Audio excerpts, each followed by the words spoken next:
years ago, my first guest was a reverse billionaire. He was $1 billion in the hole, which I don't even know how you would get there, but we'll ask him.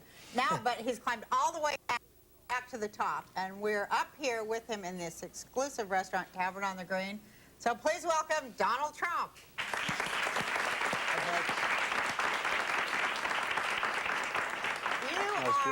You are like everybody's dream of America. You know, you live it like the rags, well, you didn't really have rags, but I mean, all the riches and everything that America can offer, you got it.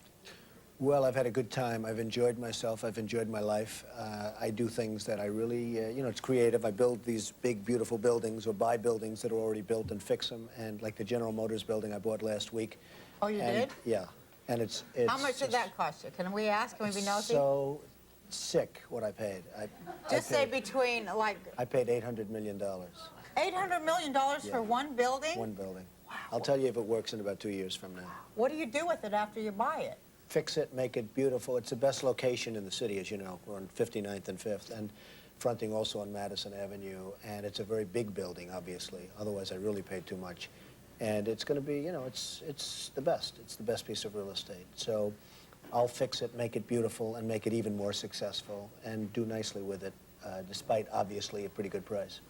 Well, it's all in the mind, isn't it? Because I read that you said that somebody was trying to be competitive with you about one of your other buildings, and they cut the price for rent to attract people. Right. So instead, you raised the rent, and you filled yours first. Well, I had a big success recently, 40 Wall Street, which I bought 3 years ago for just the opposite of General Motors. I bought it for very little money, and it's a very big building. It was actually the tallest building in the world for a period of time. It's 72 stories, and it's now the tallest building in downtown Manhattan outside of the World Trade Center.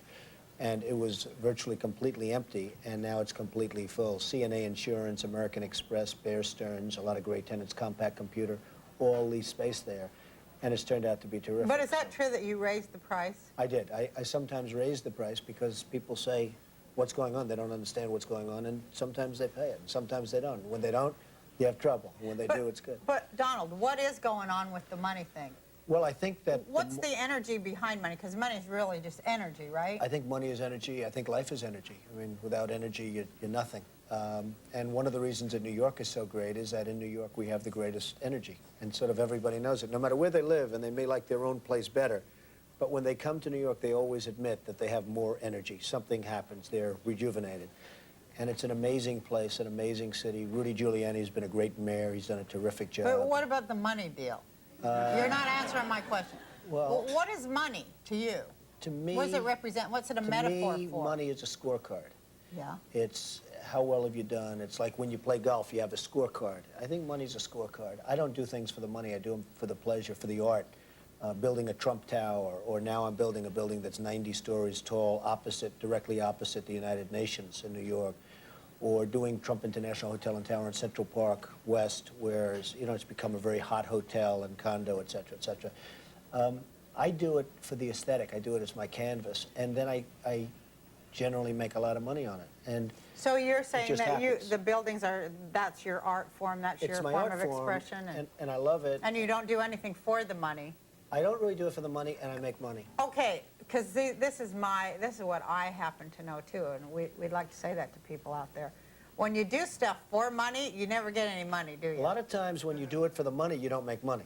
Right. I do it because I enjoy doing it. I love the artistic sense of it.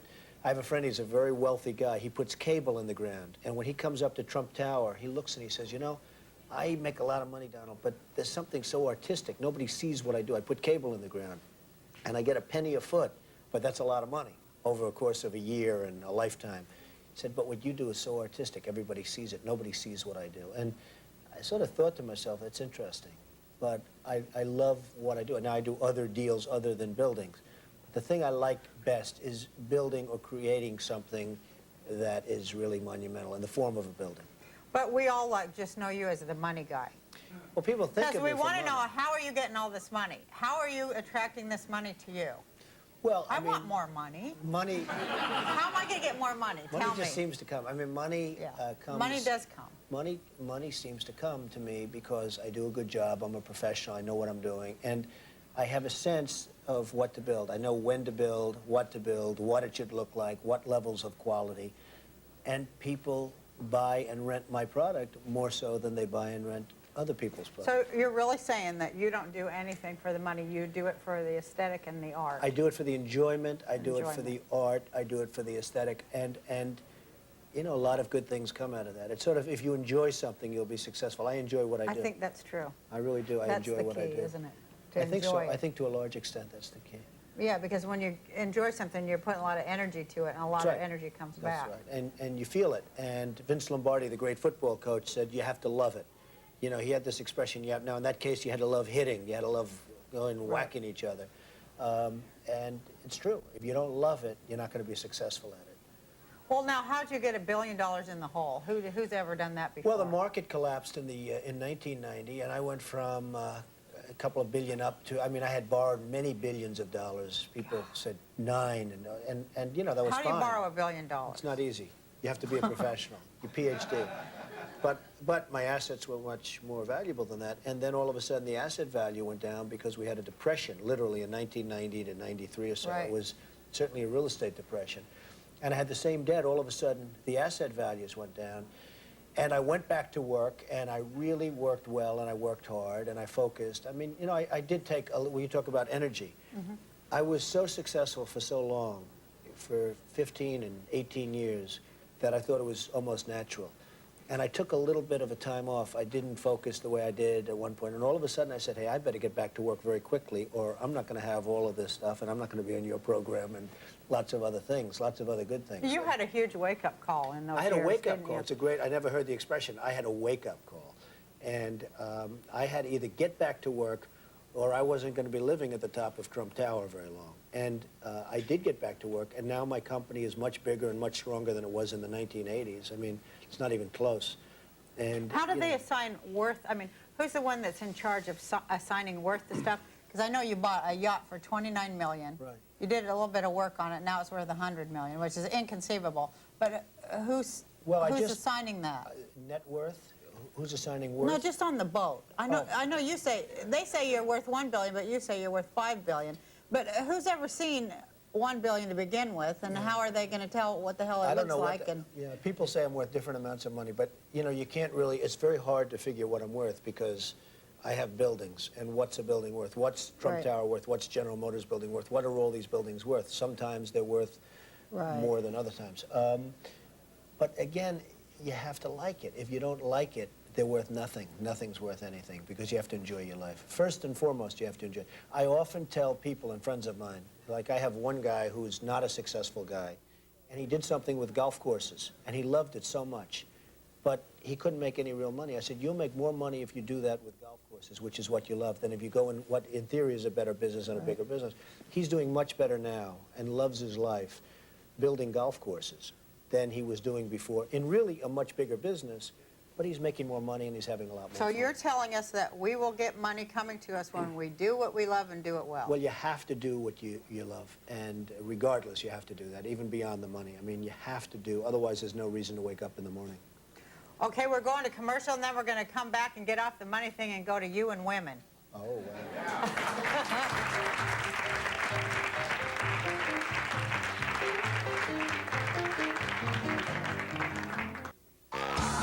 The Roseanne Show's coming from the Apollo Theater in New York this week.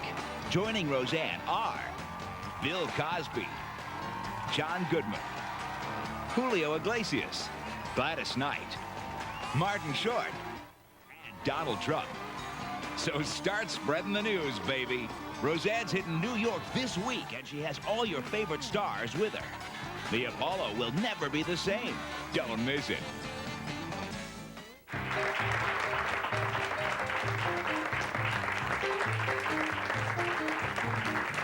Well, here we are back at Tavern on the Green with Donald Trump, our guest. Now, Donald, before I ask you about women and, you know, your mother, of course, that's where I think everyone gets their ideas of mothers, or of women. Right, to a certain extent. Yeah. Do you have any fun? I love life. I mean, I love it because I like what I do, and I love it. I like during the day and during the evening. Work hard and play hard, and I think that's probably So important. you have fun that doesn't have to do with work? Because I find that hard. No, I have fun that really doesn't have to do with work, but I think everything is basically work-oriented, but I do have fun that doesn't necessarily have to do with work. But you don't travel a lot, or do you? You just... I just got back from Hong Kong, which was a 20-hour trip, which is Man. murder. And that was business. I travel, but I really like my life after my office hours also. I mean, I'm sort of around New York, and I like it. Well, New York are is a you great seeing place. anyone? Can I be nosy? Not particularly. I mean, I'm seeing a lot of people. I'm seeing a lot of people. Women-wise? Women-wise, yeah. I'm Yeah. into women more than men. I mean, you know, I'm all for guys that like men, but it's just not my thing. Right. You really I like never women. really understood that. What? Guys that like guys? Well, I think Well, it's that's not terrific you. if they're really into it, but, you know, and if I were into it, I'd be into it, but I like women. That's my definite preference. I have to say. Now, which one do you like most, women or money? Honestly. Now, that could be a tough question. Is that tough? That's a tough question. I really like, I really admire and respect women, I have to tell Right. you. You know, I joke and we're cavalier, but I think women are incredible. They're smarter than men. Thank you. They're tougher than men. Thank you. And certain women can lead certain men right down anything they want. It's the power of a certain thing that's just unbelievable. And does that go for you? Can you Oh, I be can led be anywhere? Oh, yes, I can be led. And Would you ever go for a fat, middle-aged woman that's a Jew? It's always possible. No, you're more into the young, blonde, thin model thing, I aren't tend you? to be, but you know, you never know what happens. I mean, life changes. Yeah. Life can change. Have and- you ever been with a fat woman? No. but it could happen. It could happen. You should Just try could- it. I know. It's good. I can imagine it's very good. No, I think you'd be pleasantly surprised. I think I'd be very pleasantly surprised. I have a feeling. So you're not seeing anyone, you're seeing a lot of people. Really a lot of people at this point. Now, why is it, you're not getting married again, I hope. Did you learn your lesson, or are you Oh, going to do you it tell again? me, should I? No, don't get married again. Except for you always had prenuptial agreements. I did. Excellent. I learned from you. I Yeah. did. You need a prenup. Well, you did. I mean, you had to learn something from me because you've gone through the ringer. There's no Yeah. question about This it. is my third and final marriage. Well, that's good. And I think Yeah. that's terrific. And it sounds like you're getting along very well. We're getting along. Yeah. thank Fight every God. once in a while. Yeah, Reed, well, I but go these are minor crazy. details. You know. Oh my God, no, we have to talk about this. Go ahead. The can't shake hand thing. Ah, good. Because, okay, you know, I have this thing, just started a week ago, the hands and the germs, and I know you have it too, right? I think it's a terrible, terrible custom in this country. And oftentimes I'll be sitting at a table having a roll, and some guy comes up, and he's a nice guy. He says, "Oh, Mr. Trump, I really like you. I really respect you. Could I just shake your hand?" And, you know, you're eating a roll, and he just came out of the men's room, and you're saying, "Why do I have to be doing this?" The only good thing is you tend to lose weight. You don't eat as much because you put the roll down, and that's the end of the roll for the night. And frankly, it's the end of the whole evening as far as I'm concerned. Really? Do you have to run in and wash your hands Well, in the I'd bathroom? prefer to. Is it like a germ thing? It's a germ. I'm a germ freak. There's no question. In your house, are you like... I am, even in my, I wash my hands as many times as possible. I'm very clean. I like to take showers. You know, I'm into staying nice and clean. Now, I think that the, like, being creative and being successful, it seems to, like, go hand in hand with the, like, obsessive compulsive disorder somewhere. Well, that's right. And probably you and I have that, and along with a few other people. Oh my Not God, that many people. since I came out of the closet, so to speak, Right. what with the hand thing and all, Right. you would not believe everyone I'm meeting, every famous person has that or some other thing. You said that you like the Japanese culture because they bow. Well, the one thing I really like about the Japanese culture, because I don't like a lot of things about it, but the one thing I do like is this. I would do that all day long Yeah. to anybody that they want Yes. if they just left me alone. If they I stopped think trying this to would shake be, your hand. Yeah, it'd be Right. great. I mean, it would be terrific. And I tell people I'll hug you or even kiss you, but I'll kiss them on the cheek or something, other than have to avoid I touching their actually hand. prefer that to the other. And, you know, and also studies have come out saying that, you know, you catch colds, you catch Yeah. everything with the hands. And I just don't understand it. So the Japanese culture has a very, very proper way, and that's a slight bow. And I don't care. I'd get on my knees, I'd do a slight bow, a major bow, it wouldn't matter. But Right. shaking hands is a disaster, but I think we probably have to do it. You just not shake hands with people? Well, I just started. It started like a week ago. I was in my car, and it's like I had about 4 really sweaty hands in a row. Oh, it's terrible. Shaking hands with people with sweaty hands, and it Oh, just, you it's go, oh, because you don't know what it Oh, is. and then you have the people that shake your hand, and they're nice, and they think they're doing a favor, so they shake your hand, and they go like this, and they start wiping their hand off because they think, They do that And it's still sweaty. And those are usually the really sweaty ones because that's why they're doing it. They have a problem. And they sweat, and then and it's just a disaster. You know what I mean, yes. I do know what you mean, and I appreciate you talking about it. And I want to talk about your mom, too, because Okay. I thought that was so sweet that you said your mother was a housewife, but she was like, she had the best advice, and she was a brilliant woman. Well, she's a brilliant woman. She's a really good woman, and she is a woman who, I say she's a working woman, but she was always a housewife. She was a great mother, Right, and still is. They are workers, There's we a are. real worker, and she worked just as hard as my father. My father was a builder in Brooklyn and Queens and terrific. But my mother was a really hard worker, and every bit of, you know, they're married 57 years, 58 years, and so they don't understand the word divorce. You know, divorce, it's like, what Was is your divorce? mother shocked when you got divorced? It just wasn't a word that ever entered the vocabulary. You know, divorce isn't like an acceptable thing, but it's not even acceptable. It just doesn't happen. But Right. it's a little bit of a different generation, I suspect. Yeah, totally But she's a different. terrific woman and really a great example and role model, as was my father. Now, do you think that you're, like, you know, seeing a lot of women and having, you know, divorces and stuff like that, is that because are you ever going to find any woman that measures up to Mom? No, I doubt it. I think, you know, my mother's very special. And I don't like to think of women in terms of my mother because I'd never touch them. That's another thing that I'm not into. But, you know, it's like... Well, I would that why never- they, well, I let's would go never, no, there. my mother's like a person, she's just a great woman and a really wonderful woman, so I don't like to equate the women I go out with. You mean you don't want to think I'd your never mother's kiss a them woman? goodnight, or beyond that. You don't want to think your mother's a woman? No, she's a great woman. I just don't want to equate other women because I literally Because would, there's like this one woman that's Yeah. like yeah, the she's queen a of special, all women. She's a special woman, and she never kissed anybody. She never did. She never had sex? Or, She never had yeah. sex. My mother never had sex. She never even thought about sex. Do you think she shook hands with She's anyone? perfect. I mean, you know, so how could I go out with anybody like that? That would be Right. terrible. So, but she is very special. And I bet she feels that way about you, too. Well, she I bet you're should. her I mean, special little She better baby. feel that way about it. So, thank you for being here. Well, thank I'm you very fascinated much. by you. You will always remain fascinating to all of us. Thank you very much. Thank you, everybody. Should I shake her hand? See, her hand out of mine shaking. Her hand out of mine shaking.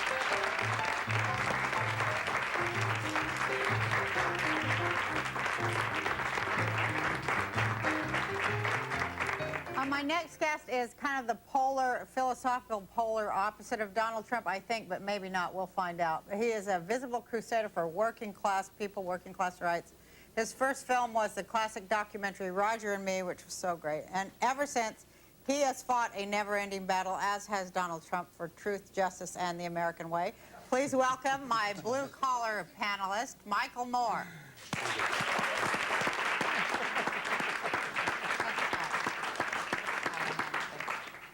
So we want to have like a little bit of a panel because look, how could I avoid this? He's terrific, I tell you. is I loved what he did. If I was Roger, I wouldn't have liked it, but I enjoyed it. I hope he never does one on me, though, I will tell you. Well, you have he's to- you met have you. to- You're a little more accessible than the Roger guy. Perhaps. You're and not you have to- hiding you in have an to ivory destroy- tower. You have to destroy like a town, you know, throw 30, you have to like throw 30,000 people out of work and, Yeah, you know. it's a pretty rough time. Yeah. Here's the question. Will be like a debate thing. Do some people have too much stuff? Go ahead, Michael. Well, you know, we live in a country now where the richest 1% own over 50% of all the wealth in this country. We talk a lot about, you know, how, you know, wealthy people have become even more wealthy and things are great and the stock market's setting a new record every week and profits are up like 250% this decade, but wages are only up 3%. Now, how can the profits be up 250% if the buying power is only up 3%? How did that happen?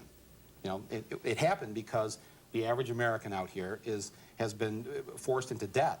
And it's being built on, you know, people living on 3 credit cards, paying the minimum balance each month to get by, second mortgages on their houses. We have the highest personal debt in the history of this country right now, and more personal bankruptcies last year than at any time since the Great Depression. We don't talk about that. What's happened to the concept of making sure that we take care of the least among us? That you know, that how we'll be judged is how we treat those who are, you know, people who are having a tougher go of it. And I mean, I know I've read your books. You've been on welfare at times in your life. I've been on unemployment 3 different times in my life. And But you know what? Neither one of us was ever $1 billion in the hole.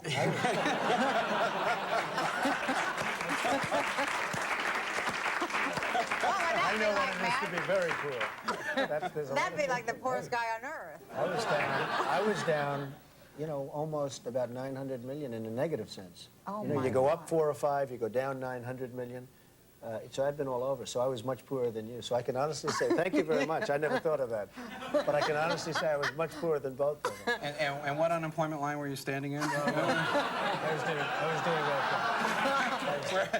And My what- lifestyle didn't suffer that much. I will say that. Yeah. I'm very embarrassed. to Well, say that. how are we going to fix things? Let me ask you that. How are we going to fix, like, address a little bit about what he talked about, the least among us? I think it all starts with education. You have to do the best to get everybody educated so they can sort of fend for themselves a little bit better. I think education is maybe a key word and a very important word. It sounds simple, and it's not. It's a much more complex problem It than is that, as we important, know. yeah. But Why- education is a very big step in the right direction. Donald, why is it then that Republicans and conservatives then keep wanting to cut education? They keep cutting the education budgets. Yeah. And you talk to anybody who's sending their kids to public schools, I mean, the classrooms are bigger, the roofs are leaking. I mean, the schools are really falling apart. And why at a time of incredible wealth, you know, when we have so much right now, why wouldn't we put this money into that? We have the first budget surplus in, what, 3 decades? I mean, why aren't we putting the money into that sort of Well, thing? Well, I happen to maybe agree it's with you. because it is a house of cards. Maybe it really isn't a surplus. Well, What do I you don't think think? it's a house of cards. I think No? we have a very solid country. I think we have a great country in a lot of ways. But there are weaknesses to everything else. And I happen to agree. I mean, I think that a lot more money should be put into education and other things, but a lot more money should be put into education. I think a lot more money should be put into seniors because, you know, some seniors, they work their lives and they live Right. like dogs for the last 10 or 15 years of their life. And, you know, I could see that happening also. So Well, maybe you need to run for president or something because you know how to make money and balance things. Because There's a lot check of this truth out. to that. Check this out. No, I mean it because check this out. Like all these billions that they're spending on prisons, well, if you put it in the beginning of people's lives and it went to education, wouldn't that save us something on the back end? well, you know, I'm not sure. I think money should be spent on prisons. I'm a big law and order guy. Oh, mean, yeah, well, I think murders and stuff, think- they should be locked I up. think, right. I But think- education, doesn't it deter crime? No, I Doesn't think it would. I think it would have an effect. But I think education is terrific. You got to put a lot of money, but you also have to put a lot of money into the law enforcement and Right. prisons. Yeah, but what they're doing definitely. now is they're building these private prisons, and these private companies are having prisoners do work for these companies. In my film this year that I had out, I showed how TWA, if you call at certain times of the day, their 800 number, you get a prisoner in the California Youth Authority prison in Ventura County, California, answering the 800 number. You're kidding me. No, and why is it that TWA and other companies have used prisoners, Eddie Bauer and Microsoft, doing prison labor? I thought this only happened in China, where they use prisoners to do actual work not for the state, like making license plates or cleaning the roads or something that benefits society, where they're repaying their debt. What's their debt to TWA? You know, I don't Well, understand maybe that. they're learning a trade, though. Maybe they're learning a job. Right, and so that's a good reason. But what TWA and what these other companies are doing are they're laying people off out here, people who didn't commit crimes, and giving the jobs that people are making 50 cents or $1.50 an hour. What is the morality of that? You know, I think that what they're not trying to do it for any high-end reason or high-minded reason. They're doing it because they want to save a buck, make a bigger profit. And you know, I just suggest, well, why don't we just get rid of, you know, why don't we just lay more people off? Some of them will turn to crime, you know, Then we can and hire then they them can get at their old half job their back. Yeah, you know. So it's like, Well, you know that whole way of thinking gets all bogged down too, and it doesn't go anywhere either. yeah, You yeah, know, I mean, witness the whole Soviet Union. sure. It Well, doesn't go anywhere. I'm not calling you a communist. No. But that socialist stuff, it doesn't go anywhere. Yeah. It's just a I agree. huge mess like everything and else. here's the ironic thing is that the socialist Soviet thing is what now conservatives in this country like. They want to eliminate the competition. They want to merge and buy out the competition so that they're the only company, right? So we have only like 5 media. I was thinking that. Is that true, Donald? I was thinking that the rich people are trying to make us communists. They're trying to be like the old Soviet Union. How about this? When the Republicans voted for impeachment, they voted 227 to 0. Not one dissent, like the old Politburo in the Soviet Union, where everyone agrees, right? You know, it's like that's how the Republicans are in Congress. There's like they're like the old commies. Donald, really you cannot let other rich people turn this into a communist country. Yes. Well, I don't think we have too much of a problem, but it certainly is an interesting viewpoint. This is one I have not heard before. I hadn't heard it either, but I like it. The Democrats and the Republicans are like the same party now. We have a one-party system. There's well, no me difference and you are between going to talk about that Tweedledum. because we have to let Donald go because he flew in from Hong Kong and he's tired. Oh, wow. And I just want to say how happy I was to see you and how nice it was It's to been have great you to on be my here show. with both of you. Thank you very Thank much. you, Donald. Have a good time. Absolutely. You're shaking hands. I don't mind. Shake his hand. Yeah. I'm going to give you a hug now. Have a good time. I'm hugging you. Can you hug? I can hug. I can hug. Oh, she's so beautiful.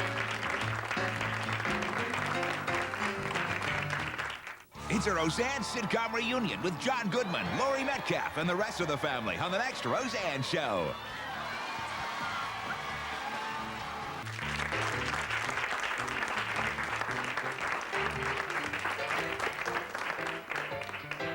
Well, now it's just me and Michael Moore alone. We were talking about our parents and their generation and how different the world is now.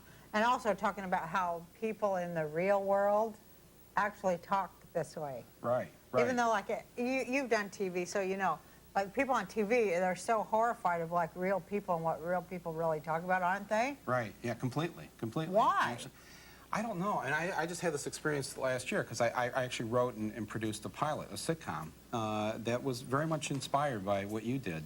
And when you announced that you were going to, Roseanne was going to leave the air last year, I thought, well, just that there's not going to be any working class voice in this form of a sitcom. So I wrote this thing, and actually they produced it at CBS, produced the pilot.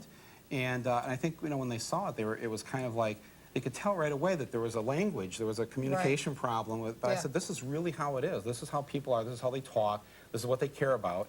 And working people are not buffoons, and they're not dumb, and you know they're and pretty. they're not racist. And they're not racist, and they are not any of the things that television has made us out to be. Right. And you never see an image of us on the screen. I mean, it's just so, it's odd, isn't it? We make up the majority of the country, and yet we don't see ourselves on TV. And it's rare. It's a rare day when somebody like you, or in my small way, where we are able to sort of slip in under the radar and suddenly get on TV, because who would have thought, you know, 20 years ago or 10 years ago with me, we'd be sitting here doing this, because when we were being raised this way, this wasn't even in our frame of any kind of consciousness, right? I mean, No. Well, it was a little bit in mine, because I was like a TV addict, and I still am kind of a TV addict. No, and I never was too. seeing anybody like me on there that said anything like that. I knew everybody around me talked about every single day. Right. So you were determined that. Well, I wanted to see it on TV, and you know, and now, so I had to do it myself. Right. You know. Right. Well, I guess I kind of feel the same way. Yeah. You know? Because I think that. I can see that in your work, that you feel the same way. We were talking in the break. You were asking me about, you know, political activism or, you know, crusader, and I said, you know, I really don't see myself that way. I'm really just a guy who grew up in Flint, Michigan. I have a high school education, and I just really want to just be a citizen, which to me means if you're a citizen in a democracy that you're a participant. Right. And if we all just participated a little bit, it'd be a better country. You can't be a spectator if it's a democracy. That's something else. And that's all I want to do. And something is real scary, like that the country is getting sold away or something from like the working people who make it up. Yeah, well, that's the part I don't get. I mean, it just seems so. Is it going is it going right wing or left wing? I can't even tell which. It's going to the money. You see, the people, the corporate chairman, the boards of directors, they're not liberal or conservative or right or left. They only care about the bottom line. So it's like that movie Network. Remember, that's my favorite movie. Right. When Ned Beatty said, in the future, there'll only be multinational corporations. There won't be any more countries. There won't be. It'll just be the corporation. That's right. That's It right. is kind of what's going on, huh? Yeah, it is. I think we're at a scary time. What can people do about it? Well, I think first of all, don't sink into any kind of despair or cynicism. Don't just sit back and say, "Oh, the politicians are all alike," or it's. Well, Oh, everybody's it's, thinking that though after this whole Monica Gate thing. Yeah, thanks to Clinton and the Republicans and everybody else, everybody's just like, I'm fed up. I don't want to deal with it anymore. And let me tell you something. The people who are running the show, the people who got all the money, that's exactly what they want you to do. They want you to say, I don't want to get involved anymore. I'm not going to vote anymore. They want you just to stay away because they would rather run it. So I just encourage people, don't stay away from this. This is our country still. It's of, by, and for the people, but it only happens when you act locally and you act politically. And that means go to your school board meeting. It means some of you should think about running for city council or village council or wherever you live. Don't just sit back and let the other people do it, because usually they're the bad people. It's like, we're the ones that should be running things. And the people actually finally stood up and said, enough with this. Get on with the business. Do real stuff here. Why is it that 40 million people in this country have absolutely no health insurance? That's a real issue. Why don't they deal with that instead of cigars and people talk about that every day. Altoids? People talk about it in the real world every day. In the real world, that's what it is. And in the real world, we have to take a break and say goodbye to you and thank you for being here. Well, thanks for having me on. It's sort of the It's such real an honor to be here. I'll tell you. Thank you for being on. Thank you, Roseanne. Thank you. Michael Moore!